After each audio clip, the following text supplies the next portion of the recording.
நான் உங்க மனசு பேசுறேன். எஜுகேஷன்ன்றது எவ்வளோ இம்பார்ட்டன்ட்னு இங்க எல்லாருக்குமே தெரியும்.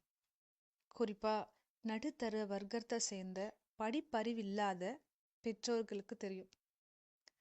அவங்களால தன்னோட குழந்தைங்களுக்கு ஆடம்பரமான வாழ்க்கையை தர முடியாம இருக்கலாம். ஆனா நல்ல படிப்பை கொடுக்க முடியும். படிக்கணும்னு தான் அவங்களும் ஆசைப்படுறாங்க. இந்த சமுதாயத்துல எல்லாருக்கும் எல்லாமே கிடைச்சிராது. ஆனா எல்லாருக்கும் கிடைக்கக்கூடிய சமமான ஒரு பொருள் என்னன்னா அது கல்விதாங்க. நம்ம கவர்மெண்ட்டும் சரி, தன்னார்வ தொண்டு நிறுவனங்களும் சரி, படிக்கிறதுக்காக படிக்கிற பசங்களுக்காக ஸ்காலர்ஷிப் நன்கொடைன்னு நிறைய பண்ணிட்டு தான் இருக்காங்க. அதை யூஸ் பண்ணிட்டு படிக்க பாருங்க.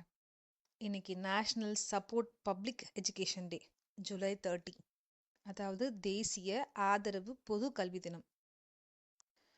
எந்த நாடா இருந்தாலும் சரி, அந்த நாட்டோட எதிர்காலம் குழந்தைங்க கையில தான் இருக்குன்றதுல சந்தேகமே இல்லை. ஸோ இந்த எஜுகேஷன் அப்படின்ற ஒரு விஷயம் மனுஷனோட அடிப்படையான முக்கியமான ஒரு உரிமை. எந்த ஒரு நாடா இருந்தாலும் அந்த நாடு முழுசா வளர்ச்சி அடையணும்னா அங்க இருக்க மக்கள் படிப்பறிவோடு இருக்கணும். அப்பதான் அந்த நாடு அறிவியல், தொழில்நுட்பம், சமூக பிரச்சனை, வர்த்தக நுணுக்கம் இது மாதிரியான விஷயங்கள்ல ஒவ்வொரு துறையிலையும் ஒரு முன்னேற்றம் அடைஞ்ச ஒரு நாடா அமையும்.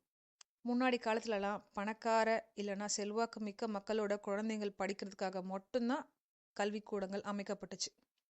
அப்படியே பணக்காரராக இருந்தாலும் அந்த வீட்டில் இருக்க ஆண் குழந்தைகள் மட்டும் தான் படிக்க போனாங்க. அரச குடும்பத்தை சேர்ந்தவங்களா இருந்தாலும் பெண் பிள்ளைங்களா இருந்தாலும் பள்ளிக்கூடம் போக முடியாது. காலப்போக்கில் எல்லா பசங்களுமே படிக்கலாம் அப்படின்ற மாதிரியான ஒரு சுச்சுவேஷன் கிரியேட் ஆச்சு. ஏன், பெண்களுக்கும் வாய்ப்பு கொடுக்கப்பட்டுச்சு. ஆணோ பொண்ணோ நல்லா படித்தா தானே எல்லாரும் நல்லா இருக்க முடியும். அப்போ தானே இந்த சமுதாயம் முன்னேறும்.